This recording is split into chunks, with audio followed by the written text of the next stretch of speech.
Savez-vous quel point commun il y a entre un algorithme, une guillotine, un sandwich et une poubelle? Non? Eh bien, vous allez le découvrir dans quelques instants.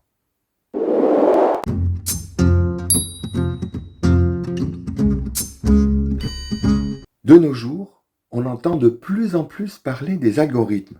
Que ce soit à la télévision, à la radio, sur Internet, c'est comme s'ils étaient partout, ces fameux algorithmes, et qu'ils contrôlaient tout.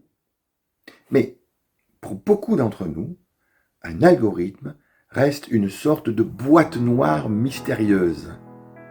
Alors, c'est quoi exactement un algorithme? Et pourquoi en parle-t-on tellement aujourd'hui? Eh bien, c'est ce que je vais m'efforcer de vous expliquer dans cette vidéo.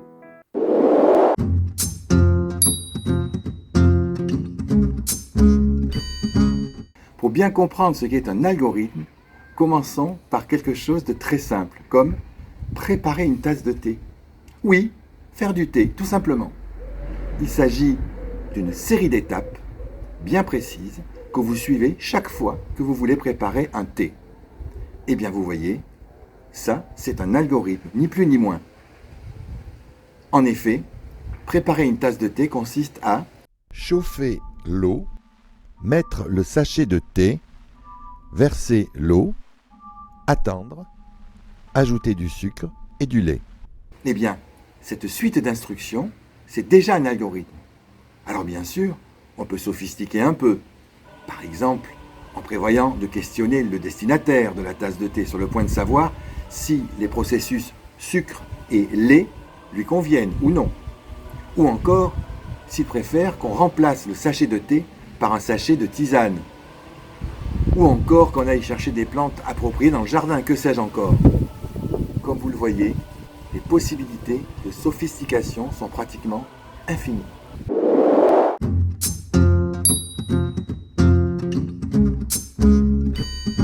Quand j'étais à la fac, bien avant le big data, bien avant les moteurs de recherche et les réseaux sociaux, on m'a appris que l'algorithme est le cœur de tout programme informatique. En gros, avant de pouvoir écrire un programme, on doit d'abord définir ce que l'on veut faire étape par étape. Un peu comme avec notre thé. C'est ce qu'on appelle un algorithme.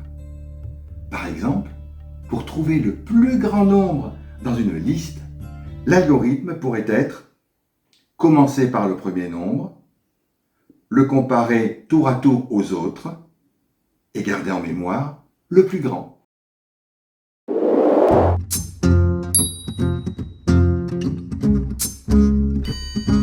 Vous voyez que les algorithmes ne datent pas d'hier.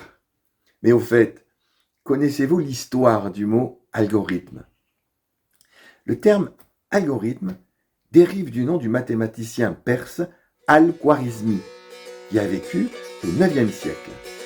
Al-Khwarizmi est connu pour ses travaux en algèbre et en arithmétique. Plus tard, son nom a été latinisé par quelques érudits européens en algorithmie ou algorithmie. Et c'est cette forme latinisée qui a donné le mot algorithme. Au fil du temps, le terme algorithme a fini par être utilisé pour désigner des méthodes de calcul arithmétique. Au XIXe siècle, le terme définitif est devenu algorithme et il a commencé à être utilisé dans un sens assez large pour désigner toute procédure ou ensemble de règles pour effectuer des calculs ou résoudre des problèmes. C'est ainsi que, de la même façon que les mots guillotine, sandwich et poubelle, le terme algorithme provient d'un nom propre, comme vous avez pu le constater.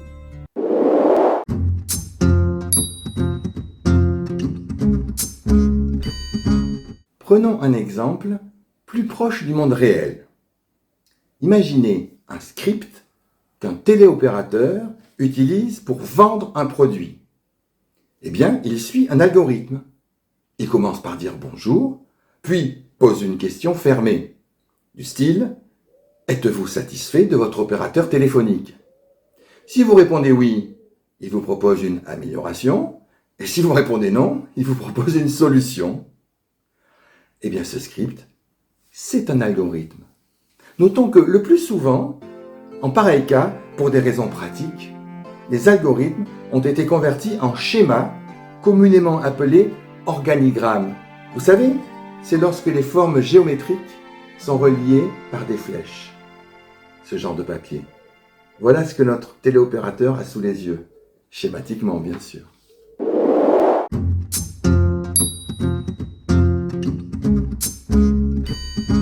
Ces concepts simples, comme le T ou le démarchage, sont en fait à la base des algorithmes complexes utilisés aujourd'hui par des géants comme Facebook ou Google.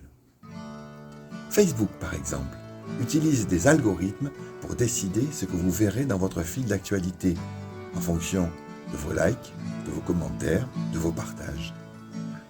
Google, quant à lui, utilise des algorithmes pour classer les résultats de recherche en fonction de milliers de critères. En gros, ce ne sont que des séries d'étapes logiques appliquées à une énorme quantité de données.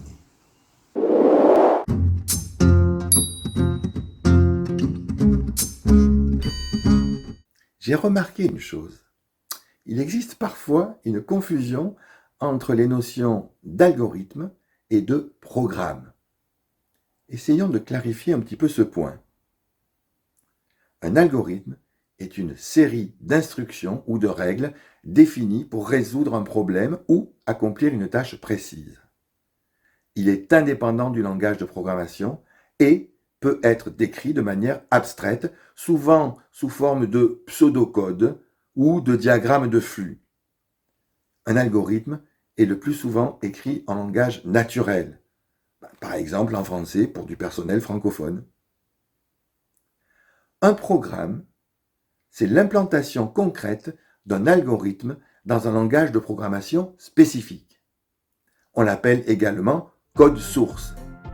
Ce code peut être exécuté par un ordinateur pour réaliser les tâches qui ont été définies au préalable par l'algorithme.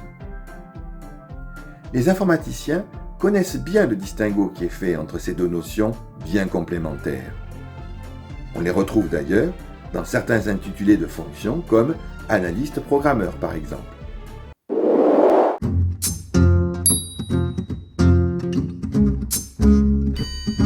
Les algorithmes ne sont certes pas nouveaux, mais aujourd'hui ils sont devenus de plus en plus présents, puissants et omniprésents même. De l'intelligence artificielle aux voitures autonomes, en passant par les assistants virtuels, ils façonnent déjà notre avenir. Mais n'oublions pas, à la base, ce sont toujours des suites d'étapes logiques comme une recette de cuisine. Et qui sait, peut-être qu'un jour, un algorithme décidera même quelle est la meilleure façon de conclure cette vidéo. En attendant, je vais m'en tenir à la méthode classique, c'est-à-dire vous remercier d'avoir regardé jusqu'ici et peut-être même vous offrir une tasse de thé.